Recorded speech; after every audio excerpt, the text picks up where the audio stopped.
Oui, bonsoir. Je ne sais pas, je devais faire une mise au point pour Éric Michaud, étant son employeur, comme trésorier du comité logement Ville-Marie, là, mais je suis bien content qu'il vienne, puis que je pense pas sûr qu'il passe tout son temps payé quand il vient ici, là, mais je sais, je réponds avec ça.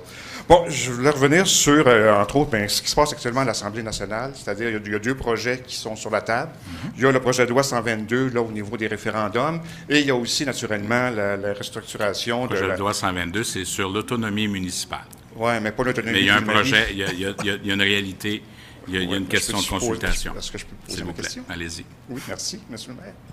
Donc, il y a ce projet de loi-là. Effectivement, il y a le projet de loi aussi, pas le projet de loi, mais un rapport pour dissoudre un peu la circonscription de Sainte-Marie-Saint-Jean.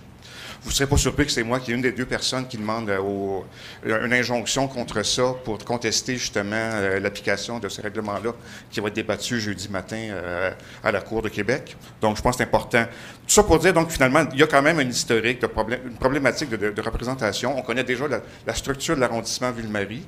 Comme quoi, qu'effectivement, on a beau le dire, moi je le dis que c'est une tutelle en tant que telle, puisqu'on n'a pas le droit. Il y a ça qui en plus, et en plus, la possibilité de retirer le droit référendaire qui est déposé, qui va être étudié avec le projet de loi 122.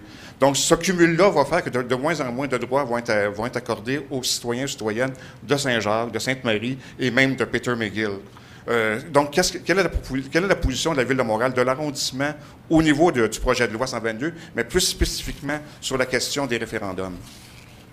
Bien, la position est claire. J'étais moi-même en commission la semaine dernière à Québec et j'étais fier de dire que depuis 2002, on a un des meilleurs systèmes en termes de consultation populaire. À chaque fois que ce soit au niveau du CCU, que ce soit au niveau du PPU, l'OCPM, des consultations qu'on prend nous-mêmes.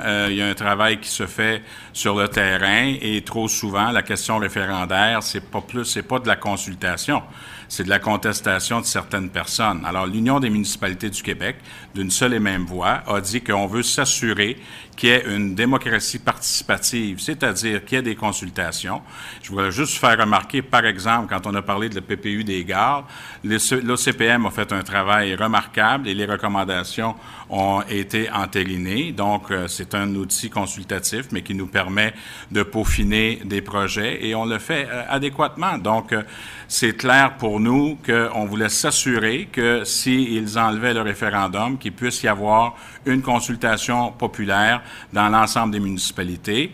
Et Montréal, on a eu un congrès international dernièrement, justement parce que on est un modèle en termes de consultation. Alors ça, c'était le point. Mais l'article 122, c'est beaucoup plus que ça. C'est de donner cette autonomie, cette imputabilité et cette reddition de comptes pour qu'au lieu de dépendre continuellement sur des projets où on doit aller dans la salle d'attente à l'Assemblée nationale, qu'on a cette capacité de prendre des décisions entre nous. Alors, moi, je trouve que c'est un excellent projet. C'est une demande qui a été faite par la Fédération québécoise des municipalités, par l'Union des municipalités du Québec, et nous parlons tous et toutes d'une même voix à ce niveau-là pour les représentants des administrations. Il y a des gens qui ne sont pas d'accord avec la notion de référendum, mais quand on regarde, par exemple, à Notre-Dame-de-Grâce, où il y avait un projet de résidence pour personnes âgées, une clinique avec des commerces de proximité et que ça a été malheureusement bloqué par 16 personnes, quand la vaste majorité le voulait, il y a une réalité aussi de contestation. Donc, moi, je suis tout à fait d'accord à ce qu'on puisse avoir une consultation at large, que les gens puissent donner leur point de vue, mais il y a une réalité d'élus qui doivent prendre aussi des décisions. La semaine passée, ou lors de la commission de l'OPCM sur le projet Bourbon, il y a M. Collin qui a dit, entre autres, que pour convaincre les personnes que le projet était bon, que de toute façon, après ça, il y allait avoir un référendum de possible. Comment un fonctionnaire de l'arrondissement Ville-Marie peut répondre ça lors d'une commission? Je n'étais pas là, mais une chose certaine, c'est qu'à chaque fois qu'on a pris... Oui, Mme Plante, vous allez pouvoir parler par la suite. Est-ce que ce qu'on a fait, par exemple, le meilleur exemple, c'est le Children? Combien de fois vous êtes venus ici pour nous dire qu'on voulait assurer une mixité sociale? À chaque conseil, vous venez poser des questions. On peut aller au conseil de ville parce qu'on en revoit certains qui viennent aussi s'asseoir au conseil de ville pour répéter les mêmes questions que l'arrondissement. On y répond directement.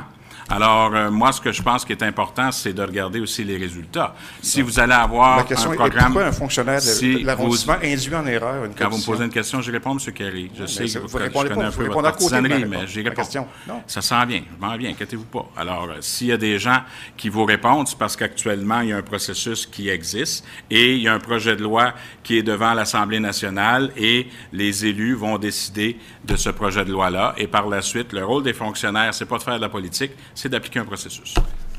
Quand un projet de loi passe par l'OPCM, ça veut dire que l'article 89 ne s'applique pas. Donc, il n'y a pas de droit référendaire. C'est pas ça la question. Oui, c'est ça la question. Mais non, de toute façon, oui, si on passe devant l'Office, c'est parce qu'il n'y aura pas de référendum. On ne peut pas donc répondre durant une intervention d'un fonctionnaire qui dit que oui, après ça, il va y avoir un référendum, alors que ce n'est pas vrai. Malheureusement, vous jouez sur les mots. Puis quand on parle d'un processus... Non, quand il y a un processus actuel, le rôle, je ne veux pas qu'un Alain Dufort, Marc Labelle ou Guy Charbonneau fassent de la politique. Il dit, voici le sens de la loi, voici les règlements et voici comment ça fonctionne. Si, entre-temps, il y a un débat public sur l'autonomie municipale et qu'on est en commission parlementaire et on décide de tel ou tel article, au bout de la ligne, il va y avoir un processus et une sanction royale, une nouvelle loi. Donc, cette nouvelle loi-là va s'appliquer en conséquence. L'esprit de la loi, soyons honnêtes, l'esprit de la loi de l'autonomie municipale, c'est de s'assurer qu'il puisse y avoir aussi un droit de consultation dans toutes les municipalités, comme on a à Montréal. Et en ce sens-là, je pense que ça a été respecté. Puis on a des projets qui prouvent que l'OCPM, qui est un magnifique organisme, a fait des choses remarquables et qui nous a permis de peaufiner des projets et d'arriver à terme avec ces projets. Donc, au mois de juillet, si on n'est pas d'accord avec le rapport de l'Office, on va pouvoir ouvrir un registre référendaire sur ça. S'il n'y a pas de référendum, il n'y aura plus de référendum. Madame Plante. Avec la loi actuelle. Alors, écoutez, effectivement, lors de cette rencontre-là, il va falloir vraiment vérifier le processus du côté de l'arrondissement parce que l'information a été dite, elle m'a été rapportée à plusieurs reprises que le fonctionnaire qui a présenté le projet a dit que la population pourrait se prémunir du droit de référendum. Donc là, on a induit en erreur. Alors ça, c'est la première chose, puis vous pouvez vérifier de votre côté. Monsieur Coderre, quand vous parlez des processus de consultation, puis que vous nommez le CCU et le PPU, j'aimerais vous rappeler que ce ne sont pas des instances où est-ce que les gens peuvent venir se prononcer. Le CCU n'est absolument pas de cette nature. Et en fait, quand je suis... mon Dieu, abasourdi que vous faisiez preuve d'autant de transparence en disant que pour vous, le droit au référendum, c'est un moment pour qu'il y ait des gens qui viennent chialer pour bloquer un projet. J'ai pas dit ça. Madame Plante, on écoutera. Madame Plante, si vous voulez, non, regardez, Madame Plante, si vous voulez, non, je m'excuse, point d'ordre. C'est le rôle du président. Vous pouvez être en désaccord avec des opinions. Mais s'il vous plaît, ne mettez pas des mots dans la bouche en disant que les fonctionnaires ont induit les gens en erreur et que j'ai dit que les gens étaient juste là pour chialer. Ce n'est pas exact. Vous pouvez continuer. Quand vous dites qu'il y a 16 personnes qui peuvent faire tomber un projet, moi, j'aimerais ça avoir des preuves de ça parce qu'il faut une très grande mobilisation pour que des gens ne soient pas d'accord et réussissent à faire tomber un projet.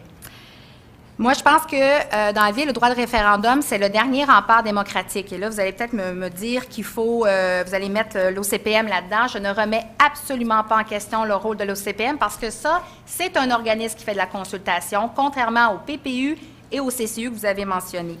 Ceci étant dit, s'il y a des projets qui tombent, je pense que on ne fait peut-être pas assez de travail en amont pour qu'il y ait une acceptation sociale. Et je ne pense pas que sur cette base, on doit enlever le dernier rempart démocratique, la seule façon pour les citoyens de se prononcer. Et dans le cas de Ville-Marie, c'est d'autant plus problématique, et on va en reparler ce soir, on en a de moins en moins des endroits où on peut se prononcer, où on peut se manifester de façon démocratique. Donc, on peut, et pour revenir aux fonctionnaires, je n'accuse personne. Je vais seulement dire qu'il semble y avoir eu une erreur dans l'information qui a été donnée et pour des fins de transparence et pour pas que ça nous tombe dessus, il faut que ça soit clair et il semble y avoir eu cette information-là. Merci, Mme Plante. Mais je trouve regrettable quand on dit que quelqu'un a induit en erreur, ça s'est fait sciemment. Alors, étant donné que j'ai un des plus grands respects de nos fonctionnaires qui font un travail remarquable et ils sont toujours transparents. On va relire le Monsieur verbatim. Labelle, s'il vous plaît. On va relire le verbatim. Monsieur, s'il vous plaît, Monsieur Labelle. Vous ferez de la politique par la suite. Effectivement, je vais répondre à la question. J'étais présent sur les lieux. Le fonctionnaire, effectivement, a donné la bonne information aux citoyens. Il y a 2 outils qui vont être utilisés dans le projet du Bourbon. Il y a une modification au plan d'urbanisme qui est présentement exécutée, puis qui fait l'objet d'une consultation